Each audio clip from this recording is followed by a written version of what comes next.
어떻게 보면 새로운 가족의 형태를 그리고도 있는 것 같은데 혹시 이런 부분에 대해서는 어떻게 생각하시나요?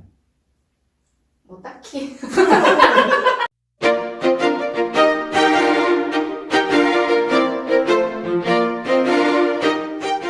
자, 이제 조금 더 강론을 한번 들어가 보죠. 이 소설은 일부를 제외하고는 계속해서 젠더 문제를 얘기하고 있어요.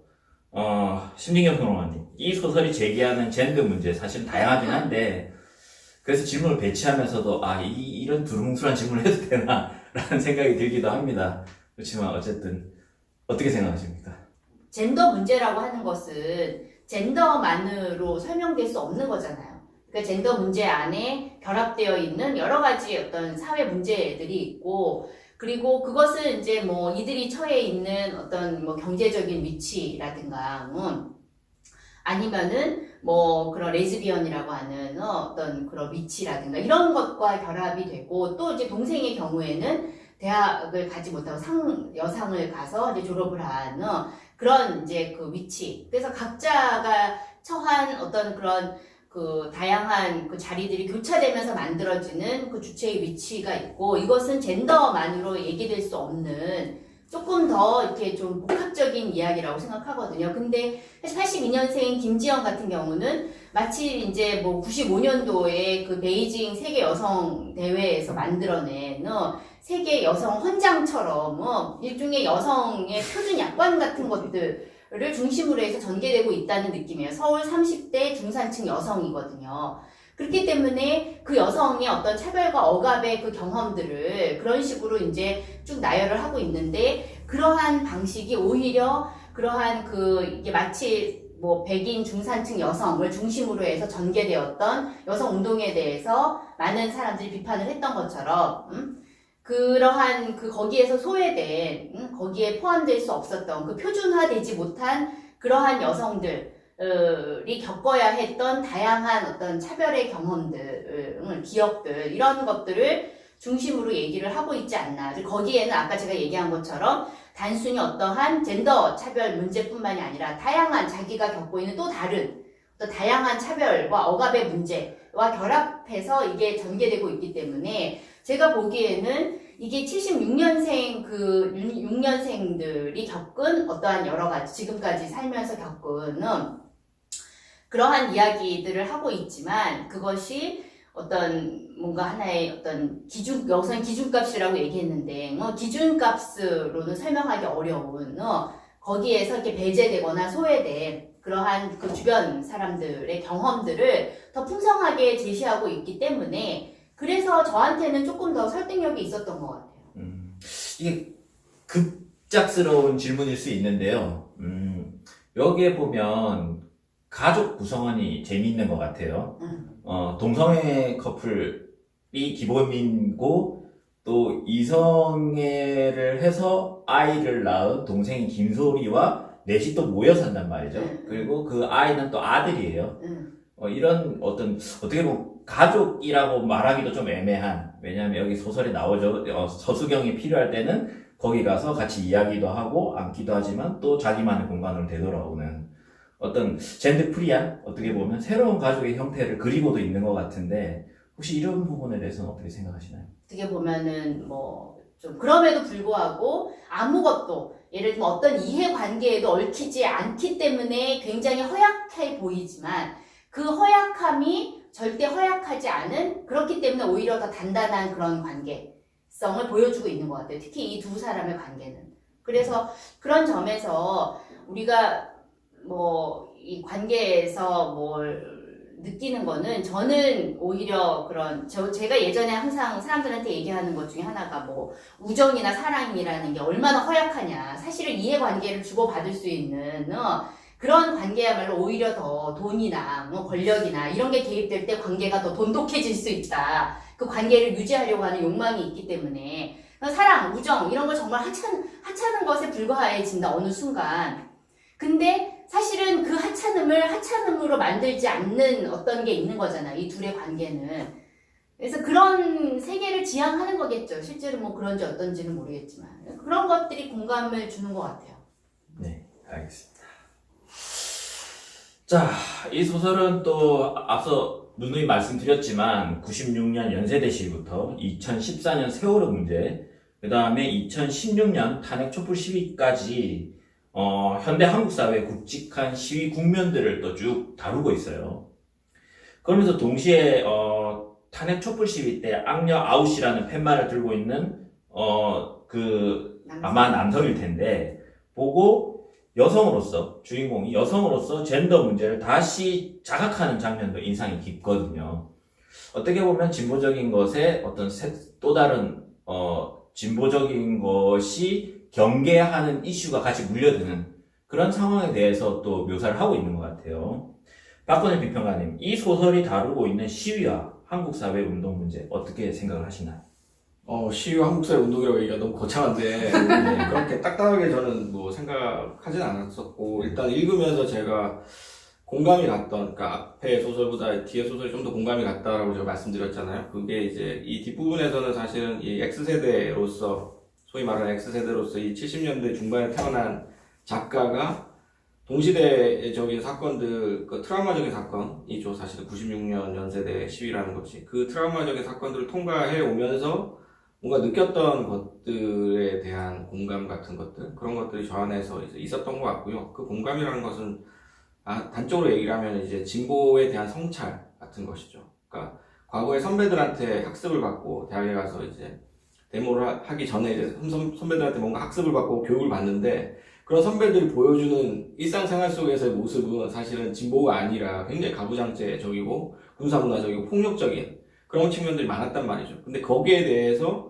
또 깨닫고 이것이 문제다라고 처음으로 인식하고 문제시했던 세대가 사실은 X세대였고, 그래서 그때 당시에 이제 소위 영페미니스트들이라고 불렸던 세대가 나타나서 새로운 세대의 페미니즘의 이론들을 많이 공부를 했었고, 그런 부분들이 사실은 X세대의 장점이라면 장점이고 미덕이라면 미덕이거든요.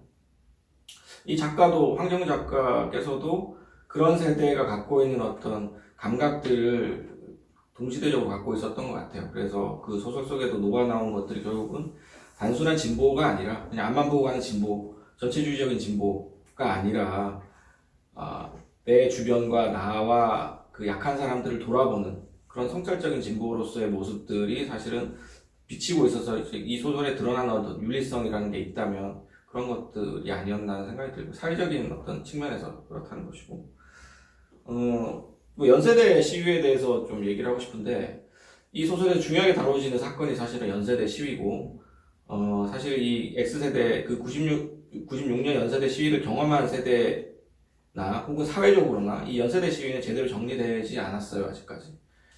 연세대 시위는 그냥 운동권의 치부, 운동권의 몰락을 알린 신호, 이렇게만 이제 그냥 알려지고, 사실은 이 소설 중간에도 나오지만 사실은 그냥 부끄러운 얘기인 거죠. 수치 굴욕적인 이야기.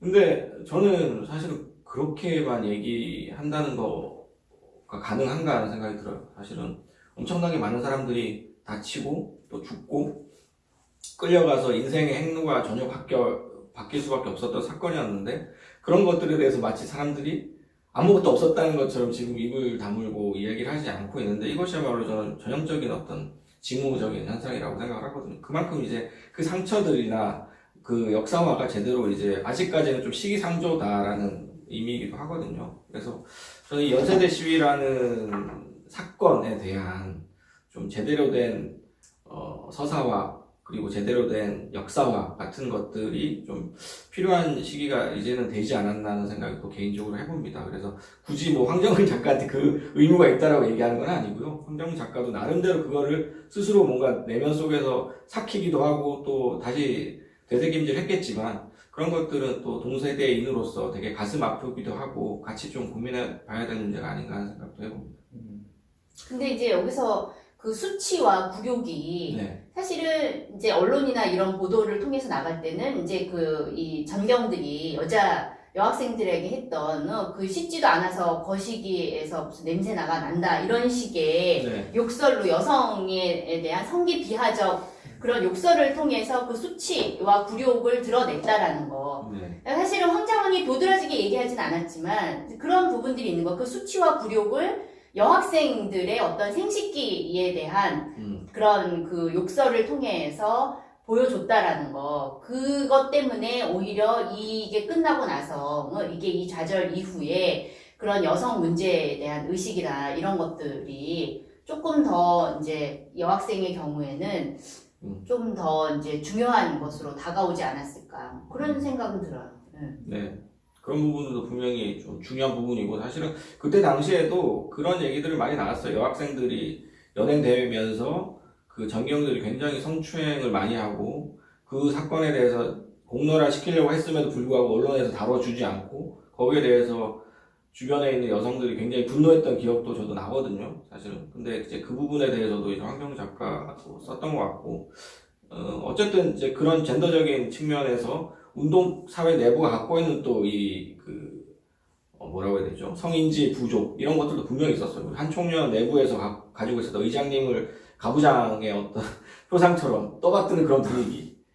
굉장히 봉건적이면서도 가부장제적이고 군사문화적인 폭력적인 문화들이 사실은 운동권 내부에도 있었던 거죠. 사회 전체가 그랬으니까 또 운동권도 그랬던 것이고. 근데 그런 부분에 대해서 어떤 통렬한 성찰이라고 해야 되나, 반성이라고 해야 되나, 이런 것들이 필요했는데 그런 것도 제대로 안 됐던 거죠. 사실 운동을 정리를 하는 과정에서 그런 부분들도 사실은 그냥 은폐됐고, 또 운동 자체도 제대로 정리되지 못했고, 그러다 보니까 그냥 운동사회의 치부, 이제 기억조차 하기 싫은 그런 이제 부끄러운 일이 돼버렸는데, 그 부분에 대해서도 저는 이제 좀 이제는 솔직하게 직시를 하고 대면해야 될 때가 아닌가 하고 얘기를 드리는 거죠.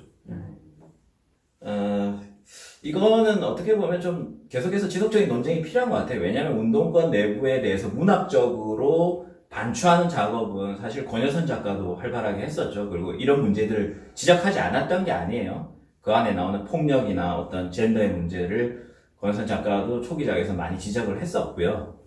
또 다른 한편으로는 또 말씀을 들어보면 어떤 거시적인 민주화라는 거시적인 대의가 생활 속으로 스며들어가 버린 자리에 새롭게 제기되는 어떤 젠더의 문제가 도드라지는 하나의 시위가 되지도 않았을까 그런 생각이 듭니다. 네.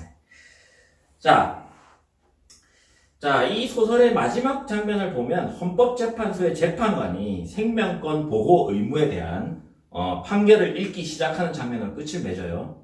그리고 아무도 말하지 않았다라는 문장으로 끝을 맺는데요. 어쩌면 이 장면을 이 소설의 이 두 번째 소설이에요. 이 소설의 전반적인 주제를 함축하고 있는 것으로도 보이기도 하거든요. 어떻게 보셨어요, 박예선 평론가님?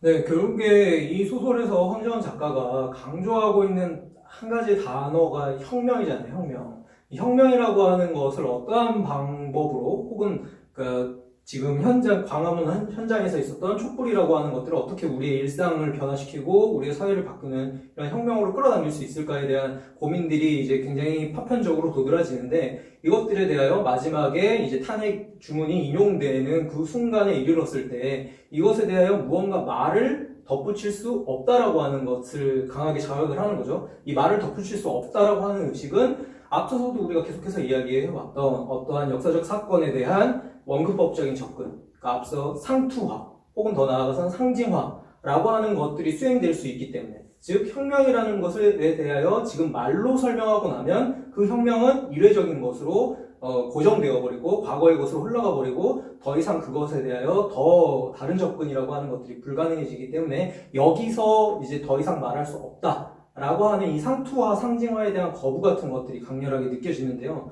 근데 그런 의미에서 지금 황정원 작가의 앞서서 소설의 형식적 접근, 그리고 기억의 환기의 방식, 이런 것들이 혁명이라고 하는 것도 영속적인 것이 아니라 오늘 매일매일에 있어서 재개발되어야 한다라고 하는 것, 그리고 이러한 것들을 계속해서 다시 환기하기 위한 개별적인 시도로서 이어져야 한다라고 하는 것에 대한 강조라고 하는 차원에서 이 주제의식이라고 하는 것을 함축하는 최종적인 결말이었다라고 이야기를 할 수 있을 것 같아요. 근데 앞서서도 제가 이야기를 했지만 그 상징화에 대한 거부, 그리고 이것을 혁명으로서 일상의 차원으로 끌어들이는 이 방식 자체도 결국에는 혁명에 대한 또 다른 상징화의 방식은 아닌가라는 질문은 계속해서 남는다라는 생각이 듭니다. 네.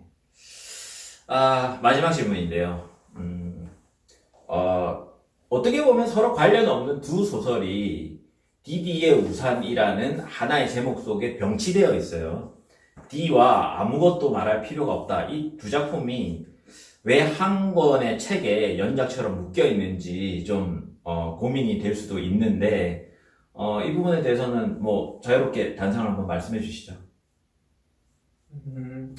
뭐 제가 일단 이야기하자면 이거 뭐 다들 준비가 안 되신 것 같아서 제가 먼저 찌끄러 보는 거죠. 턱으로 이렇게 그래서 일단 그 D 같은 작품이 먼저 앞에 배치된 이유는 제가 봤을 때는 이게 좀 더 확장되어 가고 그 보편화되어 가는 혹은 보다 더 넓은 차원의 이야기로 나아가기 위한 입구를 D라고 하는 작품이 먼저 제시해주고 있다고 생각하기 때문이에요. 그래서 D와 DD에 어떻게 보면은 너무나도 개인적인 관계성의 측면에서부터 진폭 혹은 공명 현상이라고 하는 것들을 차츰차츰 확보해가는 방식이다라고 생각을 했을 때 이 앞 작품 같은 경우에는 솔직히 완결성이 부족해 보이는 중편으로 저는 받아들였거든요. 그런데도 불구하고 마지막 진공관에서 뜨거운 열기를 확인하는 이 장면이 상징적으로 독자들에게 받아들여졌을 때 다음 작품에 이르러서는 보다 우리가 이것들을 작은 단위의 이야기이면서 동시에 직장적인 것으로 동시에 공동체적인 것이고 동시에 지금 현재의 대한민국의 현실의 문제로서 받아들일 수 있게 하는 이 주파수를 맞추는 작업이었다라는 생각이 드는 거죠. 그래서 앞에 D에서는 주파수를 맞추는 작업이고 뒤에 아무것도 말할 필요가 없다. 아무것도 말할 필요가 없다에 이르러서는 우리가 이것을 좀 더 공동의 영역에서 일상의 영역으로 끌어당겨서 혁명이라는 문제를 바라볼 수 있게 해주는 이런 어떻게 보면은 비연속적이지만 단계적인 전개였다라고 정리를 할 수 있을 것 같아요. 굉장히 의미를 사주네요. 아니 이 소설 자체의 배치에 대해서는 그렇게 큰 불만은 없습니다. 저는 개인적으로 뭐랄까 어떤 의미 있는 그렇지만 상투적인 주제들의 연쇄였다는 생각이 들거든요. 네. 그러니까 이 젠더 문제나 이런 것들이 다 의미는 있어요. 근데 우리가 또 익히 인지하고 있고 소설에서도 많이 다뤄져 온 장면이기도 하죠. 그것들이 계속 연쇄적으로 이루어져 있다는 인상을 되게 많이 받았어요. 그래서 첫 번째 소설과 두 번째 소설이 그런 의미에서 연작이 될 수는 있으나 연결이 될 수 있을까라는 생각은 들었거든요. 혹시 뭐 다르게 덧붙일 말씀들이 있나요? 이 황정은의 경우에는 나름 아까 얘기한 그 상투성의 세계에 포섭되지 않으면서 뭔가 어떤 그 이야기 자기만의 이야기를 계속 하고 싶어하는 것 같은데 문제는 앞서도 계속 얘기한 것처럼 그것들이 어떠한 아이디어 차원에서만 계속 반복되고 있고 그것이 구체적인 어떤 서사의 영역에서 그것들이 이제 만들어지고 있지는 않다는 생각은 저도 들어요. 그러니까는 이게 그래서 어떤 면에서는 그냥 어떤 소설이라기보다는 그냥 에세이에 가깝다는 느낌이 드는 거고 이게 또 최근에 그런 그 많은 작가들한테서 나타나는 그런 에세이적인 글쓰기 그래서 이 소설이라는 장르가 이제 그 경계가 지금 모호해지고 모든 게 다 소설이 될 수 있는 그런 시대잖아요. 그냥 자기가 그냥 에세이 쓰거나 논픽션 쓰고 이거 소설이라고 우기면 그게 소설이 되는 시대인 거잖아요. 그래서 이런 걸 보면서 뭔가 이제 우리가 그냥 어떤 뭐 칼럼 쓰듯이 작가가 또 사회의 여러 가지 문제에 대해서 하고 싶은 이야기들이 있는데 작가이기 때문에 그게 소설이라는 장르를 거쳐서 통과해서 그 이야기가 되는데 이제는 그 소설이라는 그 장르의 몸이 이제 없어지는 게 아닌가. 그 예전에는 그 소설이라는 장르의 그 어떤 유체성, 물질성 같은 게 있었는데 이게 좀 이렇게 흐트러지면서 없어지면서 이제는 모든 게 다 소설이 되고 그런 상황에서 과연 소설은 뭔가라는 좀 질문들을 하게 만드는 것 같아요. 이 소설이.